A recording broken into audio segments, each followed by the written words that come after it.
दोस्तों, आज भी हम ऐसे समाज में जी रहे हैं जो आज भी पुरुष प्रधान है। आज भी जब लड़की का जन्म होता है तो अधिकतर घरों में मायूसी छा जाती है। और मित्रों, ये और कुछ नहीं बल्कि हम मनुष्यों की अज्ञानता है। लड़की को बोझ समझते हैं, परंतु आपको जानकर हैरानी होगी कि लड़की का जन्म हर किसी के घर में नहीं होता, बल्कि इसके घर होता है जो भाग्यशाली होते हैं और अपने पुण्य कर्म अर्जित किया होते हैं। और आज हम आपको यही बताने जा रहे हैं कि भगवान कैसे घरों को लड़की का जन्म देने के लिए चुनते हैं, और वह कौन से पुण्य कर्म है जिसकी वजह से कोई भी इंसान बेटी का माया आप बनता है। नमस्कार दोस्तों, व्रत, त्योहार और कथाएं चैनल पर आप सभी का स्वागत है। अगर आप भी भगवान श्री कृष्ण के भक्ति हैं तो कमेंट में जय श्री कृष्णा जरूर लिखिए। तो चलिए शुरू करते हैं आज की प्रस्तुति। दोस्तों, भगवान श्री कृष्ण से अर्जुन पूछते हैं कि माधव, किन कर्मों के कारण किसी के घर पुत्री धन की प्रताप होती है, अर्थात कैसे घरों में बेटियों का जन्म होता है। तब श्री कृष्णा अर्जुन से कहते, अगर किसी के घर बैठे ही भाग्य अच्छे होते हैं तो बिटिया सौभाग्य से, और जो भी स्त्री या पुरुष अपने पूर्व जन्म में पुनः कार्य अर्जित किया होते हैं उन्हें ही एक बेटी के माता पिता होने का सौभाग्य प्राप्त होता है। बेटियों को जन्म के लिए उन्हें घरों को चुना जाता है जो बेटियों का भार सहन कर सके, क्योंकि तीनों लोकों में स्त्री अर्थात बेटियां ही ऐसी होती है जिसका भार हर कोई सहन नहीं कर सकता। वह बेटियां ही होती है जो इस सृष्टि को निरंतर चलाती है। माँ होने के लिए अपना सर्वस्व निछावर कर देती हैं अर्जुन पर। जिस दिन इस सृष्टि में बेटियों का जन्म लेना रुक जाएगा, उसे दिन धीरे धीरे इस दृष्टि का अंत हो। भगवान श्री कृष्ण के इन बातों पर गौर किया जाए तो उनका कहा बिल्कुल सही है, क्योंकि बेटियां अगर नहीं होगी तो किसी का भी वंश आगे नहीं बढ़ सकता। दोस्तों, आपने भी कई लोगों को कहते सुना होगा कि जिस घर में बेटी का जन्म होता है वह घर स्वर्ग के समान होता है, क्योंकि बेटा तो केवल एक कुल को रोशन करता है, बेटियां तो दो कुलों को रोशन करती हैं। माता पिता के घर वो बेटी के रूप में अपने उत्तरदायित्व का निर्वहन करती है, तो ससुराल आकर एक बहू के रूप में सारे कर्तव्यों का पालन पूरा करती है। दोस्तों, आजकल आप सुनते ही हो, बेटियां बहू परिवार में किसी के मर जाने पर उसका पिंडदान नहीं कर सकती।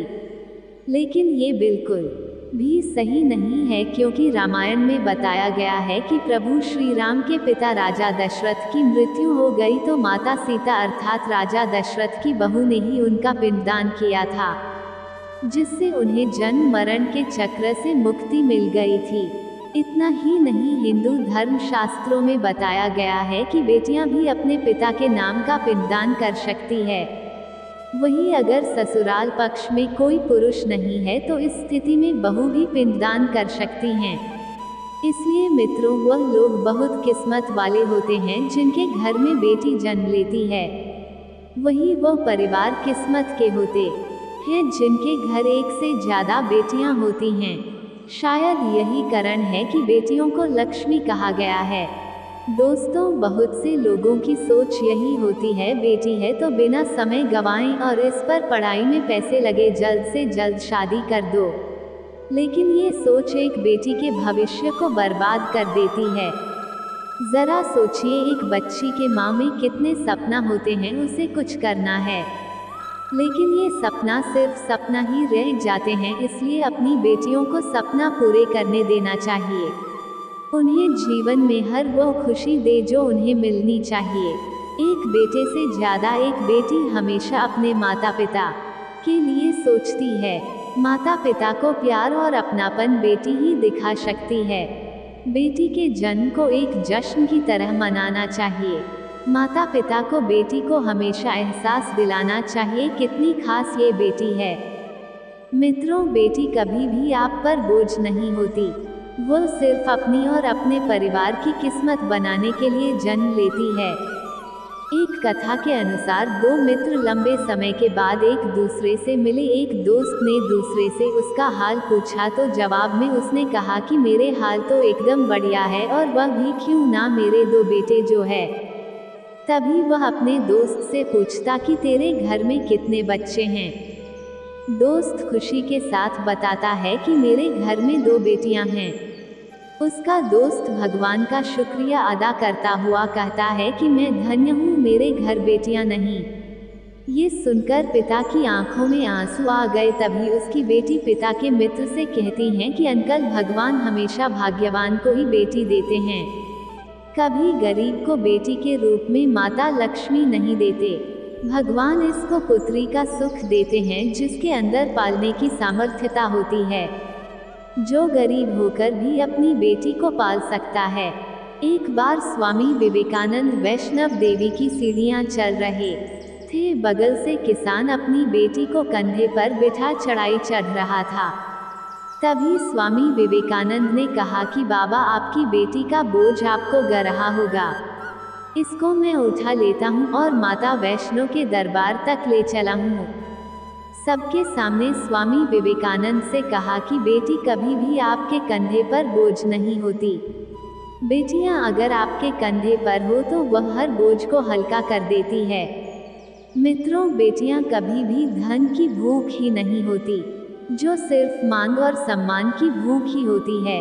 अब सोने वाली बात है कि कौन सी कर्म के बाद आप किसी के घर लड़की के रूप में जन्म लेती हैं और उनके घर के लिए लक्ष्मी का रूप साबित होती हैं। गरुड़ पुराण में बताया गया है कि जब आत्मा को नया जन्म मिलता है, तब आत्मा को शरीर के अनुसार व्यवहार में चलकर अपने कर्म करने होते हैं। शरीर के जारी कर्म करके ही एक आत्मा अपने जन्म के उद्देश्य को सार्थक भी बना सकती है और निरर्थक भी, यदि कोई पुरुष महिलाओं का आचरण करता है, स्वभाव में महिलाओं वाली आते ले आता है या वही कम करना चाहता है जो एक महिला को करना चाहिए, तो ऐसे ही पुरुषों का आत्मा स्त्री का शरीर धारण करती है। वहीं गरुड़ पुराण में बताया गया है, यदि कोई व्यक्ति मृत्यु के अंतिम क्षण में किसी स्त्री को याद करते हुए प्राण त्यागता है तो वह अगले जन्म स्त्री के रूप में जन्म लेता है। वहीं अगर वह अंतिम क्षण में परमेश्वर का नाम लेते हैं तो वह मुक्ति के मार्ग पर अग्रसर हो जाता है। अगर यह वीडियो आपको पसंद आई हो तो लाइक और शेयर जरूर कीजिएगा। अगर आपने हमारे चैनल को सब्सक्राइब नहीं किया है तो जरूर